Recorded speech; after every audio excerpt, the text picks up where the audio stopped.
দেশে মনে করেন যে ষড়যন্ত্র চলতেছে, এই যে আসিফ নজরুল আছে ইনি কিন্তু মনে করেন যে অলরেডি ওই যে দাদাবাবুগুলা আঘাত করছে ভারতের গোয়েন্দা সংস্থা রয়ের সাথে। 2 বছর 7 মাস তো দিয়েছি, 7 মাসে কি করতে পারছে কেউ? বরং 400 কোটি টাকা নাই। শেখ হাসিনা পিএস হয়ে 300 কোটি টাকা আত্মসাৎ করছে। আর সাধারণ একজন ওই যে রাখাল ওর নাম পরিবর্তন করা একজন ব্যক্তি 400 কোটি টাকা মারিয়ে দিয়েছে। দ্বিতীয় উপদেশটা আমিও একজনও আমাকে পছন্দ হয় না। হ্যাঁ, এই যারা আছে একজন আমার পছন্দ হয় না, আমি নিজেও এক সপ্তাহ লাগে যদি না পারি তাহলে প্রেস ক্লাবের সামনে ওপেনলে আমার ফাঁসি দিয়ে গলায় দিয়ে বলি। এক সপ্তাহ টাইম যদি না পারি কি কাজ করতে পারে এটা আপনাকে সামনে বলবো কা, এটা তো দেখবেন আপনারা।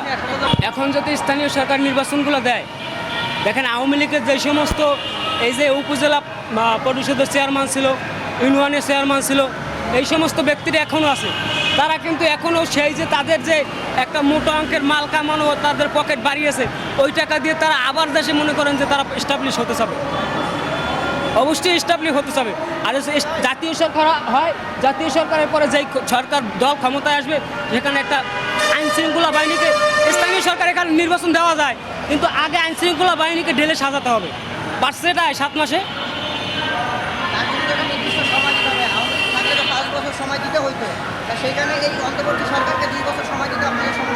2 বছর 7 মাস তো দিয়েছি, 7 মাসে কি করতে পারছে কেউ?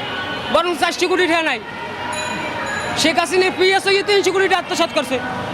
আর সাধারণ একজন ওই যে রাখাল ওর নাম পরিবর্তন করা একজন ব্যক্তি 400 কোটি টাকা মারিয়ে দিয়েছে। না আমি কোনটা বলছি?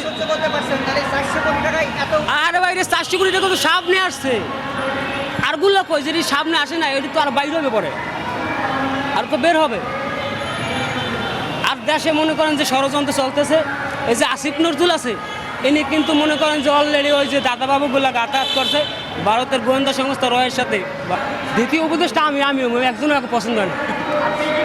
হ্যাঁ, এই যারা আছে একজন আমার পছন্দ হয় না, আমি নিজেও এক সপ্তাহ লাগে যদি না পারি তাহলে প্রেস ক্লাবের সামনে ওপেনলে আমার ফাঁসি দিয়ে গলায় দিয়ে বলি।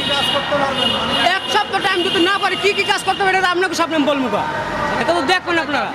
পিনাকি দাদা আসলে ঠিক আছে, পিনাকি ভট্টাচার্য যদি স্বরাষ্ট্র উপদেষ্টা হয় অ্যাকচুয়ালি ঠিক আছে। ইলিয়াসুর রহমান সাহেব, সাংবাদিক ইলিয়াসের পক্ষে সম্ভব না, কিন্তু তাকে অন্য যদি কোনো মন্ত্রণালয়ে দায়িত্ব দেয় তাহলে ঠিক আছে।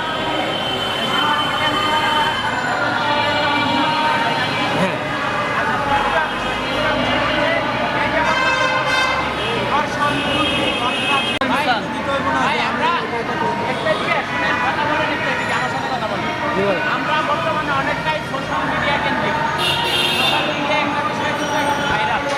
স্বরাষ্ট্র উপদেষ্টা হিসাবে আমরা পিনাকি সাংবাদিক অনেকে চাইতে, পিনাকি বিষয়ে আপনি তাদের পক্ষে বা বিপক্ষে কি মতামত আছে আপনার?